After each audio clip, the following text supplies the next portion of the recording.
और यह मद्य निषेध के बिंदु में बहुत ही महत्वपूर्ण निर्देश दिए गए हैं माननीय मुख्यमंत्री द्वारा और बिल्कुल कड़ी कार्रवाई करने का निर्देश दिया गया है। 11 बजे से 6 बजे तक ये बैठक चली और उसमें कुछ महत्वपूर्ण निर्देश जो दिए गए, सर्वप्रथम तो जिस थानों में कोई कार्रवाई नहीं की गई है उसको आइडेंटिफाई करके और यह स्टडी करना कि जब पूरे राज्य में कार्रवाई हो रही है तो पिछले 3-4 साल में कोई कार्रवाई जिस थानों पर नहीं हुई है तो उसको आइडेंटिफाई किया जाए और कार्रवाई किया जाए। जो बॉर्डर एरिया से जो जिस रूट से स्मगलिंग होता है शराब का उसको आइडेंटिफाई किया जाए, उसे प्लग किया जाए। इंटेलिजेंस गैदरिंग सबसे इम्पॉर्टेंट है और एक्शनेबल इंटेलिजेंस लेते हुए उनको देखा जाए कि कहीं अगर सरकारी कर्मी कोई अगर किसी की मिलीभगत है तो उस पर कड़ी कार्रवाई का निर्देश दिया गया है और सरकारी कर्मी को बिल्कुल नहीं बख्शने का आदेश दिया गया है, किसी को माफ़ नहीं करना है। रिकवरी का शिफ्टिंग अगर बॉर्डर डिस्ट्रिक्ट से अंदर के डिस्ट्रिक्ट्स में हो रहा है तो यह समझना है कि बॉर्डर डिस्ट्रिक्ट में क्यों नहीं हो रहा है। अगर कोई केंद्रीय स्तर से टीम जाती है जिलों में और उसके द्वारा वहाँ रिकवरी किया जाता है तो स्थानीय स्तर के पदाधिकारियों पर भी कार्रवाई होनी है। कॉल सेंटर के एफिशिएंसी पर विशेष बल दिया गया है। कॉल सेंटर पर जब कंप्लेन आता है तो उसको शॉर्ट रिस्पांस टाइम में रिस्पांस होना है और पब्लिक का जो आइडेंटिटी है वो डिस्क्लोज नहीं होना है ताकि कोई भी उस कॉल सेंटर पर कंप्लेन कर सके।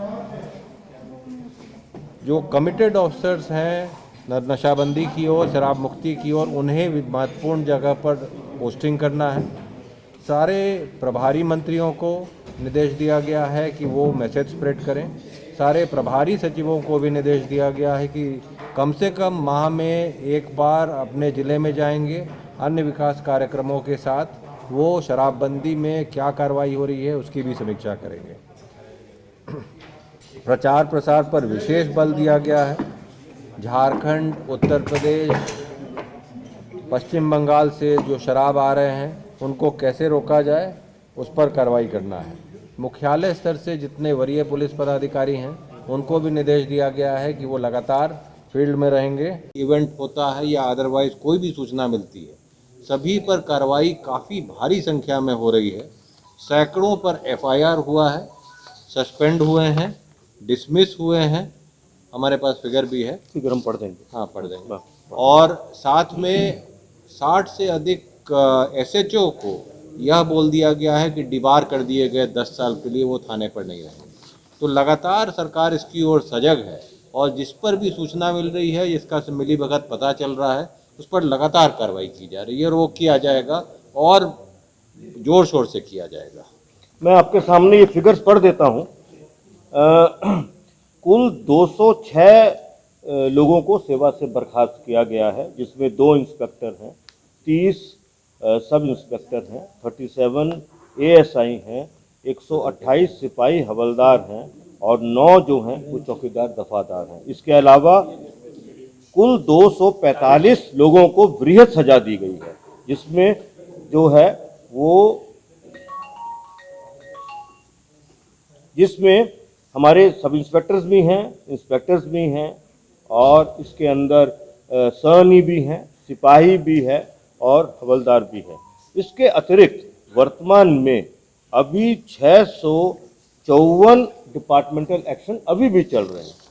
इसके अलावा कुल 4 इंस्पेक्टर्स, 46 पुलिस सब इंस्पेक्टर्स, 46 एएसआई, 168 सिपाही हवलदार, 60 चौकीदार दफादार, इन सबके खिलाफ कुल 324 प्राथमिकी दर्ज की गई और जिनमें से 257 में आरोप पत्र समर्पित कर दिया। तो जब आरोप पत्र चला जाता है तो डिपार्टमेंटल एक्शन में डिसमिसल होता है और इस पूरे आंकड़े से ये बिल्कुल क्लियर है कि कार्रवाई में कोई कमी नहीं है। एक बिंदु और कहना चाहूँगा उदाहरण के साथ, गोपालगंज की जैसे हाँ मैं जोर की इसमें सबसे जो इम्पोर्टेंट बात है वो ये है कि एक तो अपनी इंटेलिजेंस मशीनरी को गेयर अप करना है। हमारी जो इंटेलिजेंस मशीनरी है वो पुलिस हेडक्वार्टर्स के लेवल पर भी है और डिस्ट्रिक्ट लेवल पर भी है, और उनसे एक्शनेबल इंटेलिजेंस जनरेट करवा के और लगातार जो है वो रेड्स करनी है। लगातार जो शराबबंदी में विरोध उत्पन्न कर रहे हैं या शराब का व्यापार करने की कोशिश कर रहे हैं, उन पे सख्त से सख्त कार्रवाई करनी है। अगर हमारी सेंट्रल टीम यहाँ से जाती है स्पेसिफिक इन्फॉर्मेशन पर किसी भी ज़िले में कि और उसके किसी भी थाने में, और वो सेंट्रल टीम के द्वारा अगर किसी प्रकार की कोई रिकवरी होती है तो संबंधित थाना प्रभारी को तत्काल निलंबित किया जाएगा और शो कॉज जो है वो हायर फॉर्मेशन पर भी किया जाएगा और जिम्मेदारी फिक्स होगी। ये दूसरा पॉइंट है। तीसरा पॉइंट ये है कि जो हमारा क्राइम की प्राइमरी ड्यूटी जो है, क्राइम कंट्रोल करने की, लॉ एंड ऑर्डर मेंटेन करने की, वो प्राइमरी ड्यूटी को किसी भी तरह से डाइल्यूट नहीं होने देना है, और इस ड्यूटी के साथ साथ बहुत ही मजबूत तरीके से बिल्कुल कमिटमेंट से ओनरशिप लेकर जो प्रोहिबिशन के जो लॉज हैं उसको एनफोर्स करना है, हर लेवल पर एनफोर्स करना है। जो वायलेटर्स हैं उन पे बहुत ही सख्त कार्रवाई करनी है। जैसे कि अगर किसी एसएचओ की शिकायत आती है तो 10 वर्ष के लिए उसे जो है वो एसएचओ का पद दोबारा नहीं देने की बात है, और अगर किसी का डायरेक्ट टाइप का कनाइवेंस आ जाता है तो उसकी जो है उसे सीधा डिपार्टमेंटल एक्शन करके उसे डिसमिस करना है। इसके अतिरिक्त मुख्यालय लेवल पर हर ऑल्टरनेट डे पर DGP, ACS home, excise commissioner हैं और आईजी प्रोहिबिशन है, उनके स्टाफ हैं, उनको रिव्यू करते रहना है कि जो भी डायरेक्शंस दी जा रही हैं वह डायरेक्शन किस हद तक ज़मीन पे उतर रही हैं, और इंश्योर करना है कि जो भी डायरेक्शन दी जा रही हैं वो हर हालत में ज़मीन पर उतरे।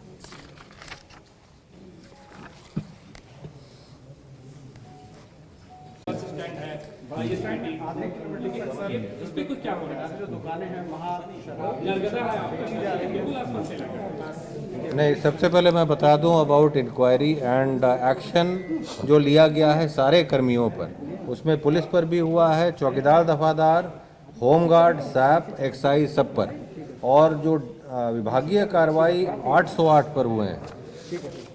प्राथमिकी कुल मिला के 400 हो चुके हैं, बर्खास्तगी 238, वृहद पनिशमेंट 259, और एसएचओ का जो बोला डिबार करने का 68 हुआ है। तो कार्रवाई सभी विभागों के सभी कर्मियों पर हो रहा है जो इसमें पाया गया है संलिप्त हैं। और जो आपने बताया इंसिडेंट का या कहीं पता चल रहा है, जहां पर इंसिडेंट हो रहा है पता चल रहा है, आपसे भी अनुरोध है अगर जानकारी मिले तो अपना आइडेंटिटी नहीं भी बताना है तो प्रोहिबिशन कॉल सेंटर पर बताया जाए। और लगातार रेड्स हो रहे हैं। अगर फिगर आप जानना चाहेंगे तो जिस गति से रिकवरीज हो रहे हैं, अरेस्टिंग हो रहे हैं, वो पूर्व में कभी नहीं हुआ है, और ये गति हम लोग बढ़ाते जाएंगे और पूरी कड़ाई से कार्रवाई होगा। पटना जिला के लिए विशेष तौर पर डिस्कशन हुआ। माननीय मुख्यमंत्री जी ने अपनी बातें कही, हमारे माननीय मंत्री जी और जो थे जो बैठक में थे उन्होंने भी अपनी बात कही, और हमने भी अपनी बात कही, और पटना जिला से उनकी बात भी सुन ली।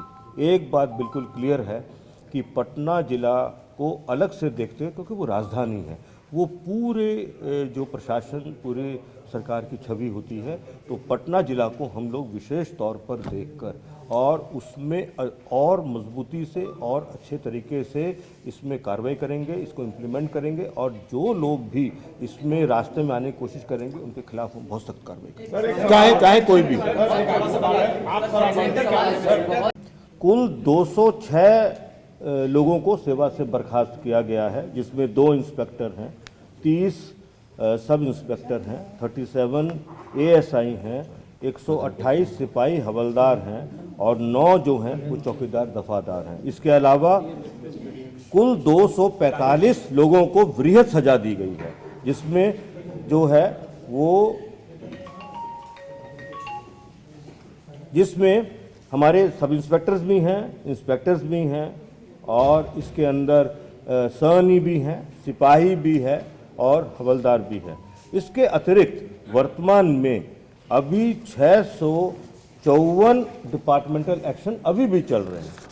इसके अलावा कुल 4 इंस्पेक्टर्स, 46 पुलिस सब इंस्पेक्टर्स, 46 ASI, 168 सिपाही हवलदार, 60 चौकीदार दफादार, इन सबके खिलाफ कुल 324 प्राथमिकी दर्ज की गई और जिनमें से 257 में आरोप पत्र समर्पित कर दिया। तो जब आरोप पत्र चला जाता है तो डिपार्टमेंटल एक्शन में डिसमिसल होता है।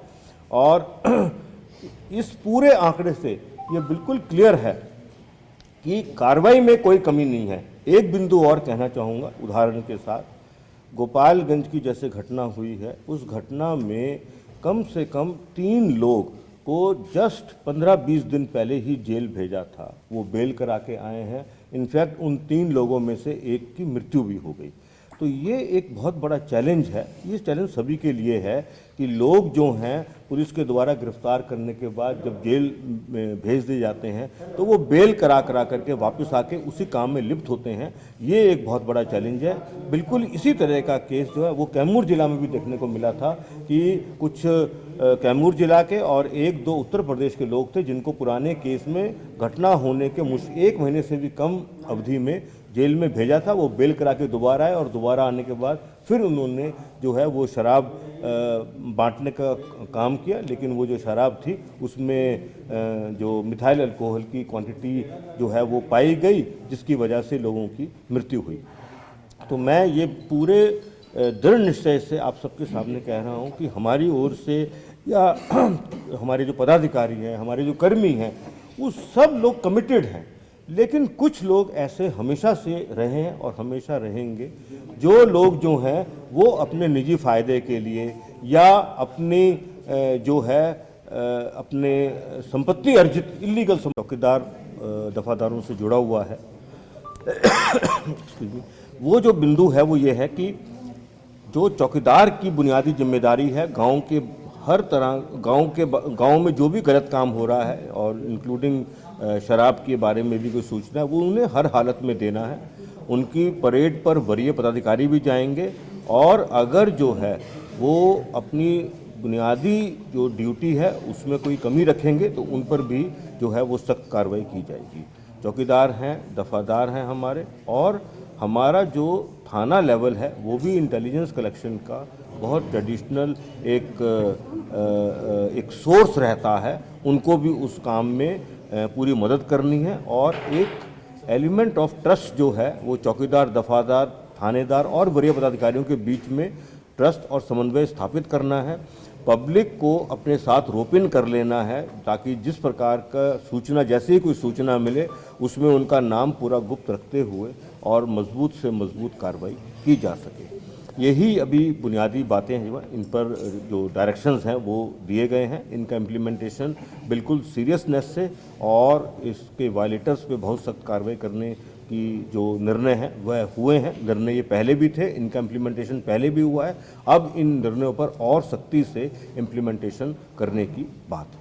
सिंघल सर, कार्रवाई की गाँवों में शराब तस्करी के द्वारा चौकीदारों को जो है डराया जाता है। एक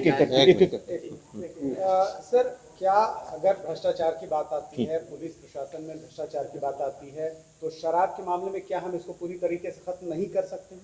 क्योंकि लगातार जो मैं देख रहा हूँ यहाँ पर प्रशासन की बात आ रही है, हर जगह इस बात को उठाया जा रहा है कि पुलिस को सब पता है, लोगों को इन्फॉर्मेशन है, गांव को पता है, चौकीदार को पता है। इवन राजधानी पटना की बात की जाए, चाहे दूर सुदूर किसी गाँव की बात की जाए, सब जगह यही बात है। सवाल प्रशासन से है और शासन।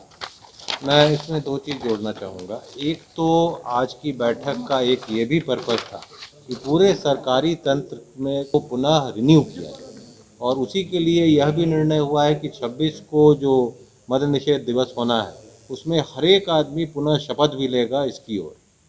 दूसरा, हर जिला में यह भी निर्देश दिया गया है कि डीएम, एसपी और एक्साइज के और स्पेशल पीपी हर 15 दिन पर मीटिंग करेंगे और इसको रिव्यू करेंगे, जो कमियां हैं उसको सुधारेंगे। जहां तक कार्रवाई की बात कर रहे हैं, पुलिस पदाधिकारियों और इवन एक्साइज के पदाधिकारियों, कर्मियों पर जब भी कोई इवेंट होता है या अदरवाइज कोई भी सूचना मिलती है, सभी पर कार्रवाई काफ़ी भारी संख्या में हो रही है। सैकड़ों पर एफआईआर हुआ है, सस्पेंड हुए हैं, डिसमिस हुए हैं, हमारे पास फिगर भी है, फिगर हम पढ़ देंगे। हाँ पढ़ देंगे। और साथ में 60 से अधिक एसएचओ को यह बोल दिया गया है कि डिबार कर दिए गए 10 साल के लिए, वो थाने पर नहीं रहेंगे। तो लगातार सरकार इसकी ओर सजग है और जिस पर भी सूचना मिल रही है, जिसका मिलीभगत पता चल रहा है, उस पर लगातार कार्रवाई की जा रही है और वो किया जाएगा और जोर शोर से किया जाएगा। मैं आपके सामने ये फिगर्स पढ़ देता हूँ। कुल 206 लोगों को सेवा से बर्खास्त किया गया है, जिसमें 2 इंस्पेक्टर हैं, 30 सब इंस्पेक्टर हैं, 37 एएसआई हैं, 128 सिपाही हवलदार हैं और 9 जो हैं वो चौकीदार दफादार हैं। इसके अलावा कुल 245 लोगों को वृहद सजा दी गई है, जिसमें जो है वो जिसमें हमारे सब इंस्पेक्टर्स भी हैं, इंस्पेक्टर्स भी हैं और इसके अंदर सहनी भी हैं, सिपाही भी है और हवलदार भी है। इसके अतिरिक्त वर्तमान में अभी 654 डिपार्टमेंटल एक्शन अभी भी चल रहे हैं। इसके अलावा कुल 4 इंस्पेक्टर्स, 46